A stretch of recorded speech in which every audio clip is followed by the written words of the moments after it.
Kahit gaano pa kadami ang pera mo sa mundo, kung minamaliit mo ang kapwa mo, wala ka pa ring kwentang tao. Maraming mayaman sa pera pero mahirap sa ugali. Akala nila na bibili ng status at title ang respeto, pero sa totoong buhay, character pa rin ang tunay na sukatan. Hindi mo kailangang tapakan ng iba para maramdaman na angat ka. Ang tunay na successful na tao, marunong lumingon at umunawa. Walang halaga ang yaman kung wala kang puso. Minsan yung mga tahimik at simple pa ang mas may lalim.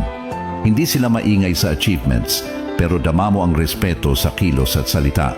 Doon mo makikita kung sino talaga ang may class. Ang respeto ay libre, pero hindi lahat kayang ibigay. Hindi ito nakabase sa itsura, trabaho o estado sa buhay. Pantay-pantay lang tayo sa pagiging tao. Sa huli, hindi pera ang maaalala ng mga tao tungkol sa iyo, kundi kung paano mo sila trinato nung wala kang kailangang patunayan. Doon nasusukat ang tunay na yaman.